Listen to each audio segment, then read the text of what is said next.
les cygnes. Oh, mais, moment blanc de l'année, moi des blancs unanimes, des blancs comme neigés, blancs des jardins et des vergers, blancs des cygnes, blancs unanimes. C'est le mois où les cygnes ont l'air en fleurs, tout extasiés, comme des cerisiers. On dirait des premières communiantes, cœur virginal, qui se pose moins qu'elles n'effleurent. Et l'eau du canal leur est un calme reposoir, paré des linges de la lune et de vertes plantes. Même la nuit reste blanche comme un parloir, grâce à la complicité des cygnes, qu'on dirait des communiantes du matin, dans un nonchaloir de mousseline, et l'air a l'air divin. La lune repose sur l'eau. Ô secrète analogie, l'hostie aussi a un halo. La lune aussi cache un visage, comme l'hostie, et les cygnes en communient, pour que la lune ajoute à leur blancheur un signe. Première communion des cygnes, durant les nuits de mai. Oh mai, moment blanc de l'année. Tout est parallèle, tout sans dimanche. Les cerisiers font des groupes de robes blanches. Est-ce la première communion des arbres? Les cygnes ont ouvert leur aile, en forme de harpe, harpe de loin grain aux musiques d'argent. Oh mai, moment blanc de l'année, symphonie en blanc, toute blancheur, lune après lune, même la nuit reste éclairée, grâce à la lune qui chemine. En falbala de mousseline, est-ce la première communion de la lune? Oh mais, moment blanc de l'année, oh mais, moi des blancs propagés, blanc des âmes et des vergers, blanc des cygnes, blanc unanime.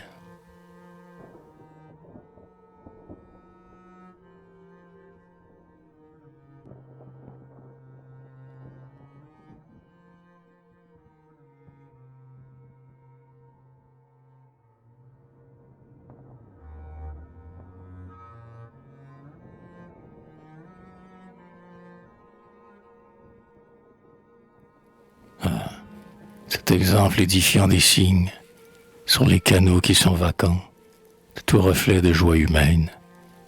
Toi, sois meilleur en abdiquant. Les cygnes se résignent. Les cygnes n'ont lutté qu'à peine contre la brume qui se tisse, brouillard opaque et sans nul interstice. Aussi qu'un instant leur pur éclat atteste, ils ont voulu déchirer le brouillard avec leur souple cou, instinctif comme des gestes.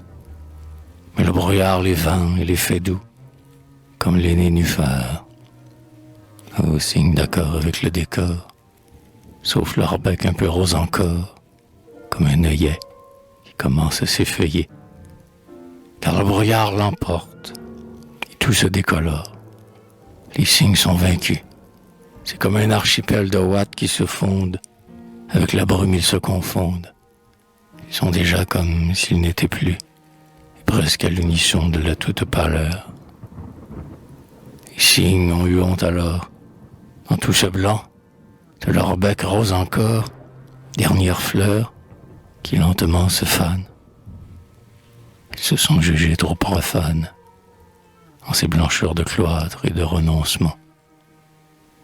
La nuit montait comme une église, avec ses murs de brume blanche. Les nénuphars étaient de petites sœurs grises, dont la cornette sans dimanche. Alors les cygnes dont le bec rose survivait, un peu anormal, si pas sacrilège, sont enfouis dans leur duvet. Aux roses de Noël disparues en la neige. Ainsi font les cygnes par délicatesse, pour les nénuphars. Cependant que triomphe le brouillard, et que la lune, au ciel, comme une lampe, baisse.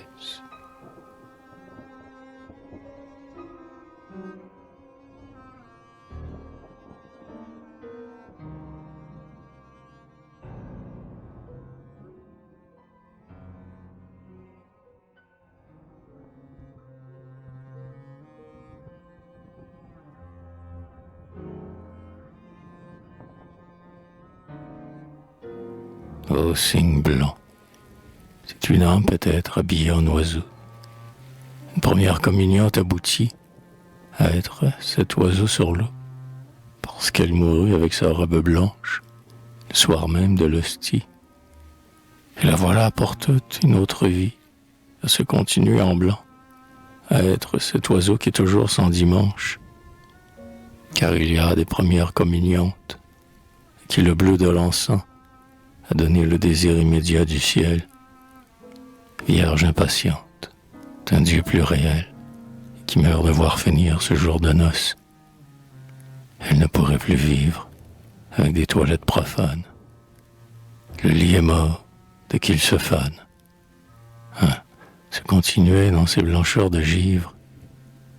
Jésus les exauce, et leur âme en allée habite un cygne blanc. Oiseau trop discret pour qu'ils s'en souviennent, oiseau si ressemblant à la robe d'un jour, désormais quotidienne.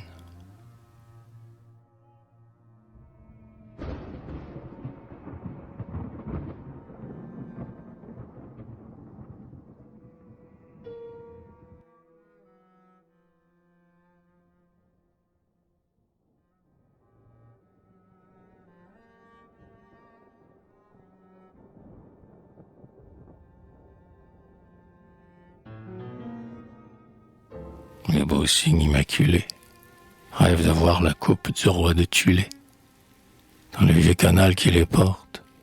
Nostalgiques, ils vont. La coupe de l'amour fidèle, peut-être gît-elle en cette eau morte. Oh, pour la trouver, plonger jusqu'au fond. Les beaux cygnes immaculés rêvent de voir la coupe du roi de Tulé. Ce n'est pas dans la mer en vacarme que le vieux roi jeta la coupe, si boire de ses larmes. Les beaux cygnes s'attroupent. Ah, si c'était ici, le sel des pleurs est amer, amer aussi. Ils vont se croire sur la mer. Les beaux cygnes immaculés cherchent dans le canal la coupe de Tulé.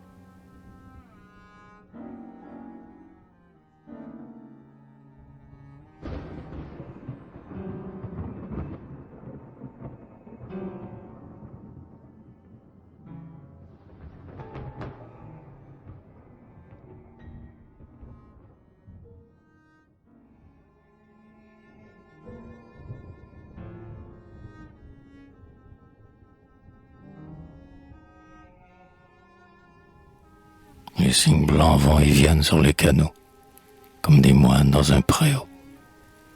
Ils ont vraiment un plumage qui signifie, et les vêtements de froc blanc et doux, de la couleur du badigeon des sacristies. L'eau morte a le calme d'un cloître. Les cygnes allant et venant, indifférents à tout, n'ont souci que de voir, dans l'eau, comme dans un miroir, leur blancheur croître. Le canal d'or, s'enluminant, d'images multiples, comme une vieille Bible. Les cygnes, un à un, 6 heures, se dispersent, sans souci des reflets qui, dans l'eau, sont inverses. Chacun n'est attentif qu'à se considérer soi-même.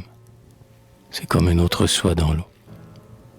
L'eau s'est plissée en un halo, dont il est le captif, comme il s'apparaît blême. Et dans quel recul? Il est bien celui qui renonce. L'eau se fonce. Peu à peu dans ce miroir, il devient nul.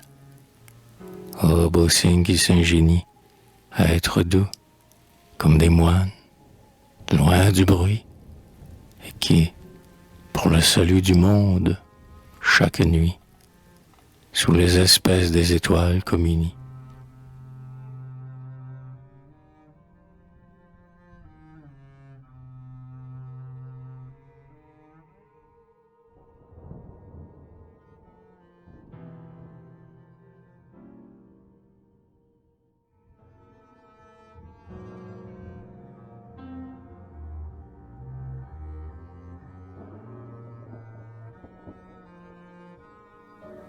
Les cygnes dans le soir ont soudain déplié leurs ailes parmi l'eau qu'un clair de lune moire.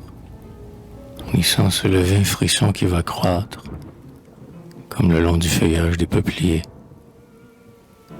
Frisson pareil à ceux d'un grand vent dans les arbres. C'est comme une musique, en pleurs d'être charnel. Musique d'une harpe qui serait une aile, car les ailes, Dieu signe, ont la forme des harpes.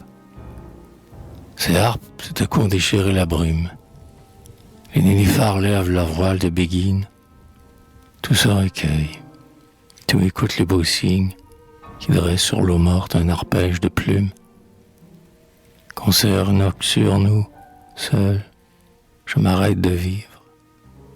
Ah, ces harpes de la musique du silence, dont on ne sait si elle est morte ou recommence. Et mon cœur s'est gelé dans ces harpes de givre.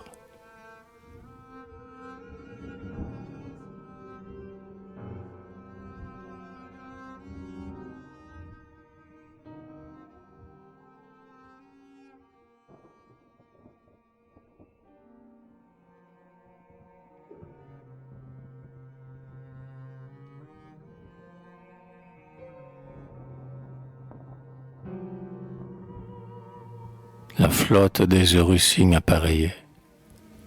Un grand cri en chemin a déchiré la trame du silence. Un grand cri presque humain. Un nouveau cri s'élance. On dirait qu'un des beaux cygnes va s'effeuiller. C'était le plus beau, le plus calme. Tout à coup le voici, fiévreux, transi. Il s'enfle comme une flamme. Il s'effare. Il a des bonds de moribond qui veut sortir de son lit. L'eau du canal s'éraille, le cygne se lève, défaille, et même, semble-t-il, son duvet en pâlit. Le cri maintenant se module, c'est moins un cri qu'un hymne extasié. Le son s'éteint dans le gosier, comme si c'était son aile à présent qui chantait, telle une grande harpe en tulle. Le cygne chante. Ah, cette voix qu'on attendait, faible comme une absente, qui revient mourir au pays. Qui va mourir? Quelle âme est en peine? Les cygnes, tout autour, songent au soir de l'agonie, où ce sera leur tour de se chanter avec cette voix presque humaine. Le cygne chante. Encore un peu, à voix diminuante. C'est déjà comme un râle. Son duvet blanc se roidit et, quoique blanc, semble plus pâle. Et tout se refroidit. Et c'est le froid du vent du nord.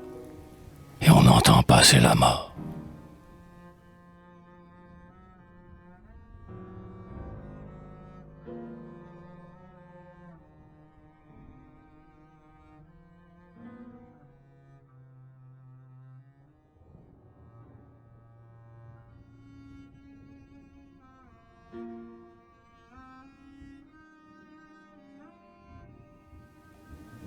L'eau morte, certains soirs, vibre de cantilène. Ah, les flûtes, aux trous d'ombre, des longs roseaux. Les cygnes le soir y modulent leur peine. Musique en blanc et noir, éparse au fil des eaux. Mais où le blanc domine à telle heure opportune, où l'on voit tout à coup intervenir la lune, par peur que la blancheur ne soit humiliée. Les cygnes vont faiblir. Elle est leur allié. Et, combattant le trop d'influence du soir, elle descend dans l'eau, dont elle est coutumière. Et, sur les flûtes des roseaux, on peut la voir, appliquer en rêvant ses lèvres de lumière.